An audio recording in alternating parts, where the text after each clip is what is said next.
Europe जानु अघि सबै नेपालीको एउटै प्रश्न हुन्छ, कुन देशमा तलब धेरै छ, कुन देशमा काम पाएपछि बचत हुन्छ र कुन देश नेपालीका लागि सच्ची नै वर्थ इट छ।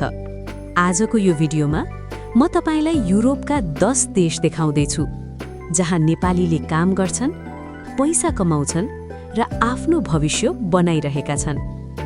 यो भिडियो अन्त्यसम्म हेर्नुहोस्, किनभने नम्बर 1 मा रहेको देश सायद तपाईले सोचेकै भन्दा फरक हुन सक्छ। Number 10 Sweden. सुरु गरौँ स्विडेनबाट। स्विडेनमा औसत मासिक तलब करिब 3800 युरो जति हुन्छ। यहाँ धेरै नेपालीले होटल र रेस्टुरेन्ट, क्लिनिङ, वेयरहाउस र म्यानुफ्याक्चरिङ सेक्टरमा काम गरिरहेका छन्।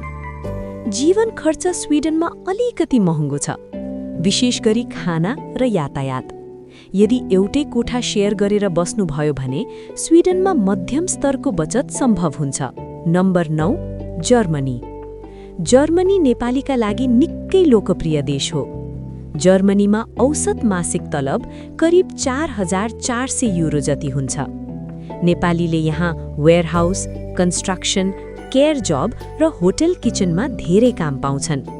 जीवन खर्च शहर अनुसार फरक पर्छ। बर्लिन जस्ता शहर अलिक सस्ता छन् भने म्युनिक महँगो पर्छ।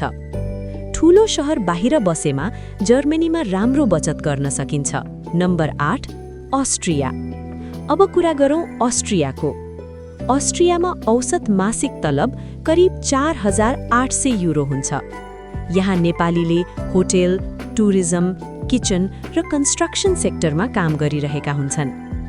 भियना जस्तो क्यापिटल सिटी महँगो भए पनि साना शहरमा बस्दा खर्च कम हुन्छ। त्यसैले अस्ट्रियामा बस्ने नेपालीले मध्यमदेखि राम्रो बचत गर्न सक्छन्। Number 7 Belgium. बेल्जियम पनि नेपालीका लागि राम्रो अवसर भएको देश हो। बेल्जियममा औसत मासिक तलब करिब 4900 युरो जति हुन्छ। यहाँ नेपालीले लजिस्टिक्स, वेयरहाउस, क्लिनिङ र होटल सेक्टरमा धेरै काम पाउँछन्। जीवन खर्च मध्यमदेखि अलिक महँगो स्तरमा पर्छ। ओभरटाइम काम पाइने भएकाले बेल्जियममा स्थिर बचत सम्भव हुन्छ। Number 6 Ireland. आयरल्यान्ड पछिल्ला वर्षहरूमा धेरै नेपाली जाने देश बनेको छ। आयरल्यान्डमा औसत मासिक तलब करिब 5000 युरो जति हुन्छ। नेपालीले वेयरहाउस, होटल, क्लिनिङ र फ्याक्ट्री काम बढी गर्छन्।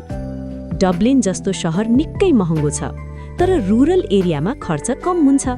त्यसैले आयरल्यान्डमा बस्ने नेपालीले मध्यम स्तरको बचत गर्न सक्छन्। Number 5 Denmark. डेनमार्क उच्च तलब दिने देशहरूमध्ये एक हो। डेनमार्कमा औसत मासिक तलब करिब 5900 युरो जति हुन्छ।